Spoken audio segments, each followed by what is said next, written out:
Hello, and thank you very much for joining me on episode 209 of the Game Pit Podcast, a podcast about modern tabletop board gaming. We are a member of the Dice Tower Network. If you fancy listening to more podcasts about board gaming, head to the Dice Tower Network, Google it, look it up, and you'll find loads of great podcasts there, and check out the Dice Tower on YouTube as well. My name's Ronan, I'm your host, and this is a Picking Over the Bones episode in which I'm going to take you through reviews of a handful of games that I have been playing recently. And the first one I'm going to talk about is Ring Circus, designed by Remo Consadori and Fabio Lopiano from Devere Games, 1 to 4 players, roughly 75 minutes to play, and themed, as you might imagine from the name, around players running their own, I'm going to say 19th century circus, around the turn of the century, something like that. And you're going to be travelling around different locations within the mainland United States of America, and you're going to be looking to put on performances, you're going to be hiring entertainers, and whoever scores the most points by the end is going to be the winner. It's played on a central board for the travelling around and doing performances, but you do have your own board which has certain stats, and to which you're going to draft different types of entertainers into 3 different lines, which are basically the 3 rings of your 3-ring circus. The entertainers that you're going to draft come in a basic form, but there are also sort of main big headliners, and they come in different colours and different values. And you're going to be looking to set up synergies between your basic ones and also your other entertainers across your circus in order to help you score bonuses or to get bonuses when you put on performances. So part of drafting in those cards is important. They're also going to trigger the ability to put on big, huge shows in the big cities and score yourself lots of bonus points if you have very specific combinations of colours and numbers. That circus on your own board, your tableau, you're going to use by travelling around on the central map. And there's 3 different types of performances you can put it on. So every time you decide to put on a performance, you're going to move, and you can go to a local kind of small town. And when you go there, you're going to make money. And making money means drawing cards. And again, those are dual purpose. They're either worth money, which is going to help you hire the bigger entertainers, or they're going to be worth bonuses you can use whenever you put on a different type of show, which is going to give you little boosts here and there, give you a little bit of something that you might need, score you a little bit of extra for this, that, and the other. That's your engine to get you running. That's your base level to make sure you got a bit of money. But you need to strategize a bit more and look a bit ahead, because there are also larger towns in each of the areas on the board. And when you go there, you can put on shows to either score points or to draft more entertainers. And within that, that's when you're drafting the entertainers, paying for them, and you're looking to put on the real big combos that will score you the majority of your points. As mentioned earlier, there are cities you can go to. There's 1 in each area of the board. Now, the number of areas you're playing on the board is player count dependent. But when you go there, for very specific combinations, like specifically a blue 7, an orange 10, and a purple 13, whatever it might be, you're going to score a heft load of points. As you fill up your own tableau with different entertainers, what have you, you're going to make certain sacrifices. For example, you're going to cover over train icons, which is going to reduce the speed you can go at, which is another part of where you're going to want to think ahead and try and work out where you want to go and where you're targeting. Also, your circus will have certain types of performers in there. They're like little symbols in the top right corner. And certain towns, and that's fluid, that depends upon the setup, are going to want certain types of performers to give you bonuses. So you are going to look ahead and look at the map before you start playing and have some kind of an idea of where you want to go. Although the other players are also travelling around, and they'll be able to sort of take areas that you wish to go to, or take cities you wish to go to. Every time anyone puts on a performance, there is a Barnum Circus, which is basically a game trigger, and that's going to start travelling anti-clockwise around mainland US. And again, it depends what areas you're playing with. But for the first roughly maybe half of the game, maybe a third of the game, it's going to travel across and do nothing. But then it's going to start hitting these big cities as it comes back around again towards the northeast. And as it hits the big cities, it's going to trigger area majority scoring in that area. Another reason why you might want to think about which towns you want to go to in order to maximise your area majority scoring. Now, once Barnum gets all the way back to the start city, that is going to be the end of the game. And like I said, most victory points is the winner. A 3-ring circus takes a particular approach to the game, especially for a Euro game, over an hour long. It removes obstacles. It doesn't say, this is what you're trying to do, here's the 8 hoops you've got to jump through to get it. It might have been themed for a circus, jumping through 8 hoops. It says, here's what you want to do it. For example, whenever you've taken an entertainer into any of your 3 rings, that then immediately provides a discount for the higher up entertainers. So you might look at it and go, 16, that's low, that'll take me forever to make that money. But if I put in a 6 now, that's now only cost me 10. And if I can build up to 11 of that by paying 5 extra at some point, I've only got 5 more to pay to get to that really valuable entertainer. And it's more about your choices and what you choose to do with your circus, rather than having to hop all the time over these hurdles that are kind of falsely getting put in front of you. Sometimes I feel in Euros, the game's just trying to block you so much, it's hard for you to actually have fun. You're just constantly fighting. I don't mind a tight Euro where I can do stuff, but if you're trying to make me do 8 different things just to get to my short-term goal, maybe I don't love those so much. As I said, as the trains disappear, your movement becomes restricted, but it does really kind of create a sense of pacing in that you're this small agile circus dotting around doing these small towns, but eventually you're almost sort of got to get your own circuit going on and plan yourself. It's like you're advertising ahead. It's like, we're going here, we're going there. You're not advertising ahead. It's just in my head I'm doing that. But that's the feeling it gave me of this. You're becoming a bit more of a behemoth and a juggernaut, and there has to be more thought into every move you do. You stop moving as much. I quite like the feeling of that. Now, another thing, as you fill up the columns of your 3 rings, which you're going to kind of have to do, it makes you play end game scoring cards. So you draw them at a certain point and then you get to play them. Not a lover of the way the end game scoring cards work, because you don't get to see them originally early on, and you're kind of forced to make choices, and you have a very small selection of them, and it's like, well, these don't really vibe with what I'm trying to do or what's fallen into my lap during the course of the game. And sometimes just that pure luck of a limited draw early on can really affect your scoring at the end and can make the difference in Euro. We are working hard. You are trying to score points. Not a lover of the way that worked. What I do like is the whole thing makes internal thematic logic. You're running a circus. I'm doing this to get that. I'm getting in this entertainer to do that. I'm getting in this person because it triggers off that person. Look, they like to have seals. Here's all my seals. That's going to score me points. It all makes sense. I'm not going to review Kutna Aura and Evacuation, although I played them both. But I just wanted to kind of pull it in a little bit as a comparison between this and maybe some other games that came out at the same time as it. Yeah, they're slightly longer, slightly heavier. But to me, both those games, the logic within them was entirely within the mechanisms, and you had to dive into a hole to understand what was going on. And if someone comes along to you and you're halfway through and they say, what's going on? It's very, very difficult in Kutna Aura and Evacuation to explain what's going on and why you're doing something and how the market's been affected or where my satellites are and where my power's coming from. And there are games that are within their own little worlds. Whereas with 3 Ring Circus, now that's, whether it's negative or positive is entirely sort of down to you or down to your experience. But I found that with 3 Ring Circus, if anyone walked up to me, I can explain what I'm doing. I've got these entertainers. I'm going here. That's why I'm going there. Look at that. And it all made sense. And that gave a freedom of play, an ease of teach that I did appreciate, which initially, because of the very bright production, what have you, I thought like, oh, maybe there's not too much of this game. But there is enough. There's plenty there. And as you make choices, you find yourself cutting off certain paths but opening up other ones. But it's driven by you. You're the one making all the decisions. I feel like Kutna Aura has its own logic and its own way of playing. It's saying, here's a strict framework, you're playing within it. I find with Evacuation, like I find with almost all Vladimir Suki's games, I can hear the author's voice all the time. And I feel like Vladimir wants me to play this game in a certain way, and the closer I play it to the ideal way that they have in their mind of playing it, the more points I'll score. And I don't feel that in 3 Ring Circus. I feel like I've got a bit of freedom to move around and do what I want to do and create what I want to create and follow the combos that I can get. And like I say, I liked that feeling within it. You're in control. You choose what happens to your circus. Maybe, possibly a limited play space. So it's not going to give you countless repetitions of play, but it's very pleasing to play. It's very nicely made again by Devere. It's very competent, and it's certainly worth your time.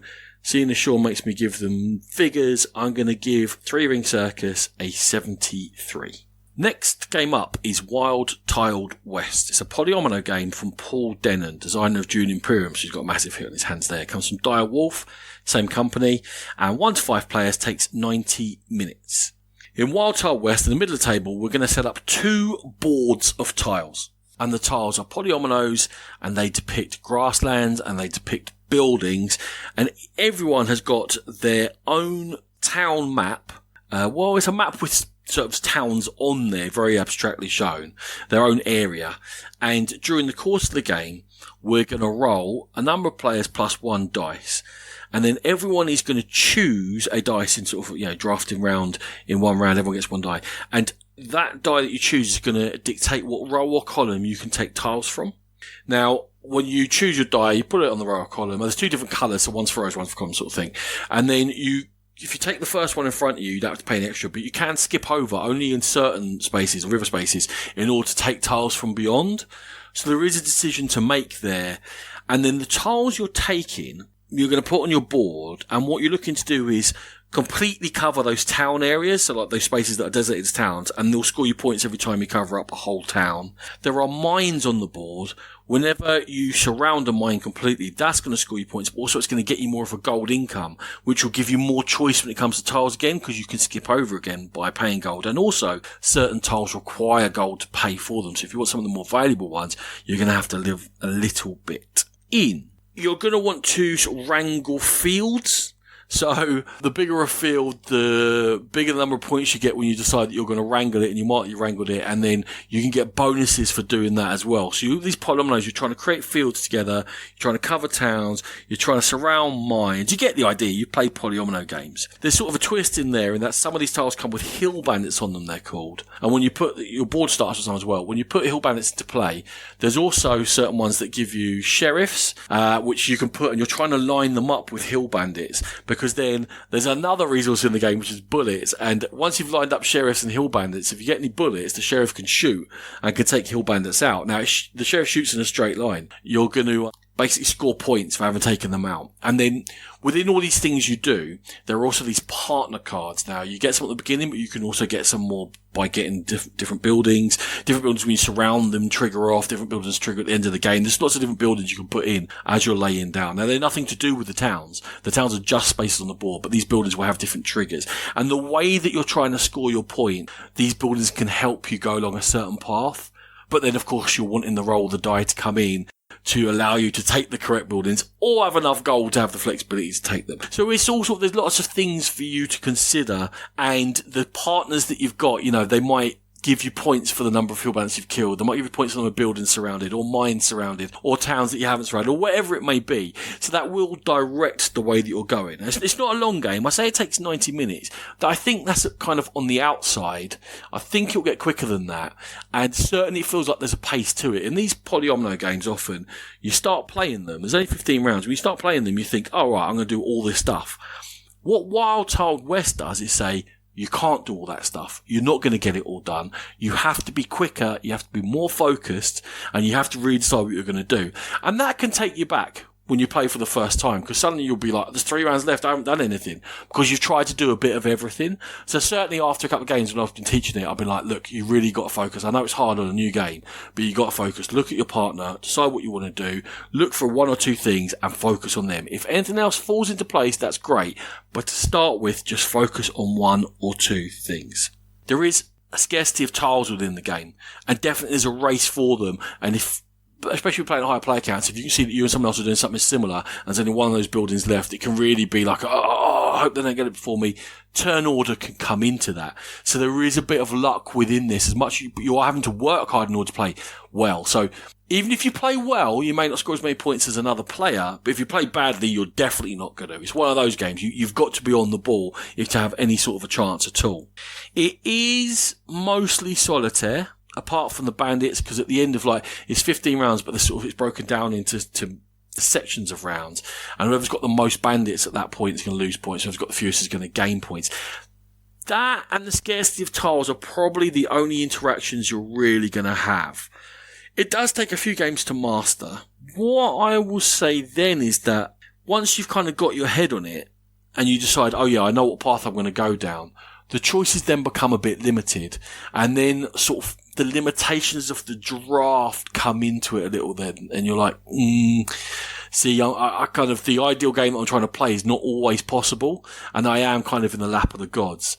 When you're working hard, maybe you don't always love that. So it's a lovely production. It's fun for a few games, but it's a lot of rules to learn for those few games. And then I think it becomes slightly limited. So I enjoyed Wild Child West. I think, kind of a board game cafe game, maybe if someone knows the rules, but I wouldn't say it's a keeper. So I'm giving Wild Child West a 64. Next one up is kind of a funny game. It's definitely got a terrible name. Noobs in Space by Johannes Krenner. Cosmos Games, 3 to 5 players. Each game of it takes 15 minutes. There's a co-designer, Marcus Slavicek. It's a co-op puzzle, and there's 8 games within the box, and they are of increasing difficulty, and it's space themed. You want kind of, a neophyte crew up in space within some kind of spaceship, and things start going wrong. Each of the players are dealt various cards, and depending on which scenario is 1 to 8, you're going to get different cards. Cards get reused between scenarios. And then you get set group challenges, and the group challenges will be like you need to decide which is the correct lever to pull.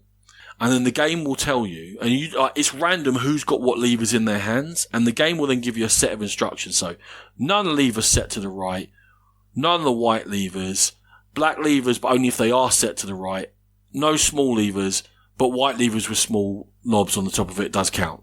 And something like this. And between you're like, okay, hold on. And you're not allowed to sort of talk about your cards in the hand, but you're listening to the instruction and working it out. And then between you're going to put a number of cards in as your answer to that, whatever it may be. And then you might get another challenge in which you're going to have to decode something. You'll get a list of instructions, and then the third instruction will say cancel the first instruction. Then the fourth instruction will cancel the third instruction. So the first instruction is back in play. And they're quite simple. You got things like you might have to wire, you might have to put cards in certain spatial. They're all like little, if you've ever played an exit game, it's a bit like that. It's a bunch of challenges, but you only have a limited amount of the information available for this particular challenge. So you're trying to work out what your role within this is, and you're trying to talk to each other and work out how we get there. It's very light. It's very quick to learn. You're then rolling. There's no barrier to it. The ease of play is great. I think kind of for a mass market game, it's actually really kind of clever. It's addictive. You're waiting for the next challenge to come along. But to us, it never really got challenging. And that's the bit where it kind of fell down. To me, for a group of gamers who are experienced at co-ops or experienced at playing these puzzle things, there's not enough there. It was addictive. We played all 8 in one go. Took us a couple of hours. We smashed them all and went, oh no, that was cool. I had a nice shared time. I wish it had been a bit more challenging. But I don't think it's aimed at me. I think it's aimed at maybe a slightly, more casual gaming group, and I can understand that entirely. And I think apart from the name, it's a very decent, cheap, fun product in which a bunch of people can have a really good evening together. And we did have a good time with it. But I can't fully recommend it just because I was left a little bit wanting. So I've given Noobs in Space a 60. Nekojima from David Carmona and Karen again. 1 to 5 players, 30 minutes, unfriendly games, dexterity game. So dexterity games, a lot of them have got a good idea. And you hear the idea and you go, oh, that sounds really cool. And you get quite excited. It then becomes quite a subtle art to entrap the player beyond that stage of the initial excitement of the idea. A lot of dexterity games, you go, oh, that's a really cool idea, and you play it, and you laugh for 10 minutes, and then you go, yeah, that's it, I'm done. Nekojima's idea is to get the challenge and the hilarity and the ridiculous, it throws it all at you. It gives you a co-op, it gives you a competitive mode, it gives you challenge modes, it gives you all sorts. I'm not sure they really decided what the best way to play with this idea was. And the idea is that you get a bunch of, they're like mini nunchucks. It's 2 wooden poles of varying lengths connected by a length of string. There's 4 colours of string, and one of them's the longest one. So you know a colour, that's the long one, and then the short way, let's say white, whatever is the shortest colour string. And it's played on a board that's got 4 sectors. And on your turn, you roll a couple of dice, and you've got to place the 2 poles of the colour that rolled into the 2 colours that have been rolled for your sectors. And then it depends on what mode you're playing as to how that goes. There's another chance, the kind of the unique bit of it is that there are these cats, and sometimes these cats have to be hung off the strings that go between poles, but they can only touch their own string. They can't touch a pole, they can't touch another cat, whatever. And the whole idea is cool. It's physically really appealing. And I think that Each group will have to find its own way of it being fun. To me, I think naturally the dickier the better. I think competitive is the best way of playing. I love the mode that limits the number of poles that can be in any of the sectors, because then you are forced to build upwards. Because if you're not doing that, there are very clever ways people can do to slide a pole in around the side and up and over, and it is clever and it's fun to see, but you end up with a whole load of level 1 or 2s, and the fun kind of comes when you're building up and you're hanging cats off and it kind of looks really cool. Maybe I just want it to look really cool. Maybe that's the whole point of it, but there you go. It's a wide open sandbox of how to play with these components, which are funny. Find your own way of doing it. Go Dicky, my recommendation, and you'll have a fun time with Nekojima. And it's caused a lot of laughs for me, so I've given it a 76. If you've been a listener for any amount of time, you will know that I bang on sometimes about Button Shy Games. It's the publisher that brings out these games that are just 16 cards. Love Letter was obviously the progenitor of this whole idea, and then the whole world jumped on the minigame idea, and Button Shy have said, no, we're sticking with it. So the likes of Sprawlopolis or Circle the Wagons have been my favourites of these. You've had Stew, you've had Naturopolis, you've had a bunch of them. River Wild is the latest one that I have played. Now, River Wild was by Stephen Aramini from Button Shy, 1 player, 15 minutes. The 16 cards depict a forking river on which there are islands and banks. There are different types of animals, like fantasy animals, the dragons and stuff, and then there's different animal scoring, which tells you if you've got a pair of these together, you get this amount of points. If you've got 4 of these together, you get that amount of points. And you're trying to basically score with the animals. You have a hand of 3, it's got standard Sprawlopolis stuff, and you choose one to play each time, you draw another one, and you're trying to make the best pattern you can. Now, you're very limited because river has to go to river or mountain on the cards, and you're always having to continue the river. So there's only ever maybe a couple of places that are valid for you to play these down. And there's a very, very specific way to play River Wild, and there's very specific shapes that you want to create with the river. You have very little freedom here. If you start being wild, go for a couple of branches, you'll just find yourself in dead ends. Also, you find yourself scoring absolutely no points because you have to finish off areas in order for your animals to score at all, and it becomes very tricky because you've always got to link up this river. You get double width rivers and stuff, and you're fighting the game all the time. I found it very, very frustrating. Even just to sort of get an idea of what's good. Like, I throw it down, I look at it and go, oh my god, I scored like a point.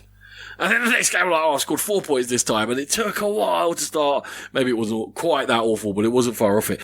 It took a while to start being able to score some points. And then, and I know some players, because I've looked online and I've been chatting to people about it, some players are very good at it. Part of this is that I'm terrible at it. But once I kind of got to my thing of, I think I kind of, if you recognise certain shapes of certain cards, you can't put that there, put this there, that, make multiples of a scoring thing if you can. That's such a good idea. You score points for completed islands and stuff. Then, to me, it came about card draw. And my points were fluctuating wildly between what cards came up at the right time and did I get completely hosed. Because it was so specific, the combinations that work. I think you do very well to follow the script, to score lots of points in this game, or just be better than me. But I was really let down by River Wild, big time. I've got another one that's coming from Button Shy, Ancient Realm, which I'm going to try, but this one was not for me. River Wild got a 36, and genuinely, that's being generous because it's in a very small size. It's unobstructive, but Right, the last game for this episode. I've spoken about when Sean and I were talking about our top games of 2022, played it at LobsterCon and subsequently with lots of groups. It's Phantom Inc. Mary Flanagan and Max Seidman from Resonim. 4 to 8 players, 20 minutes. It is a word game. It's 2 teams. Each team for each round has a spirit. The 2 spirits look at a shared card and they pick an object on there. Each team has a hand of 7 question cards. They're going to take, when it's your turn, mostly, there's 2 different types of turns, but mostly in turn, take 2 of your question cards and give them to your spirit. Your spirit's going to look at them, it's going to choose one to answer. The other one is going to put face up in the middle of the table. So both teams can see the question that's been rejected. The spirit's going to look at the one that hasn't been rejected, and then 1 letter at a time from beyond the grave is going to write D. The team with the spirit has the opportunity to say stop, or no, carry on, give us another letter. And then the spirit right man, And then the team again has a chance to stop. Now, both teams can see the answer, but only your own team know the question. Whatever time you decide to stop, however many letters have been drawn, it then goes to the other side, and they get the chance to do the exact same thing. Question cards, hand one, put one down, start answering. And both teams are looking at both these answers, but only knowing half the questions. You can, instead of doing that, choose to give an answer in which the guessers start writing out one letter at a time, and the spirit will either knock to say stop or something else to say carry on. And of course, if you write out the correct word, then you've won. If you don't, the other team can only see the letters that you've written to the point where you went wrong. And between that, choosing the right question cards, to be looking for information that's specific, but the other team can't work out what's specific about it, to look at the other team's answers and try and mislead them by your choice questions, and the questions are, some of them are alright, and some of them are a bit nuts, and they're certainly more obtuse than you think they are. They're like, what superhero would you link to this? Now, that's not a great question, I think, because it's either very super specific, like if Hammer is the thing and you start writing Thor, we're in big trouble, right? Because everyone can see it's Thor and they get the next guess. But then some of them get a bit kind of meta and weird, and how would you associate things with this, and what does it smell like, and you think, I get these question cards, it's quite cool and fluffy. It's actually not. The question cards are quite weird, and you're constantly having to think outside the box, and when you're choosing the questions, it's like, you get that real thing of, we can't give too much away. We can't have too obvious an answer here. And to me, it creates a lovely kind of a tension between getting information, giving out too much information. Can you get your spirit on the same thinking as you are? Does someone stop them after 2 letters, and then you turn around and between your team, you've got 4 different things that you think those 2 letters start the word off? It's weird how many words all start with the same letter or 2. And you get an unusual combination, and everyone's like, well, it's got to be that word, and it's often right. Yeah, there's some things, construction of words, maybe you don't think about that often, or I don't, I'm a bit simple. Anyway, Phantom Ink, I have found to be a ton of fun. It's kind of a small printing. I don't think it's that well known, but I think it's getting more of a growing. And I think that if you like to play sort of word games and you have groups of people, and you can play it with non-gamers and stuff, and it works very well. It's got a very cool sort of vibe, sort of Victorian seance vibe going on if you're into that sort of thing. It's got a cool look to it. I just think it's a nice product all around. I've had a ton of fun with it. So Phantom Ink for me gets an 82. That's it. 6 quick reviews. I hope you've enjoyed them. We are going to be back shortly. We're going to do a top 10 of 2014 sometime soon. I've also got a few more reviews for you coming. So, we say it all the time. Hopefully the gap between episodes won't be quite so big. But thank you very much for sticking around. Much appreciated. Thank you for joining us. Like I said, search engine, the Dice Tower Network if you're looking for awesome board gaming podcasts. Or check out the Dice Tower on youtube.com. I'm sure you'll know what the Dice Tower is if you're looking for more gaming goodness. Music by E. Aaron.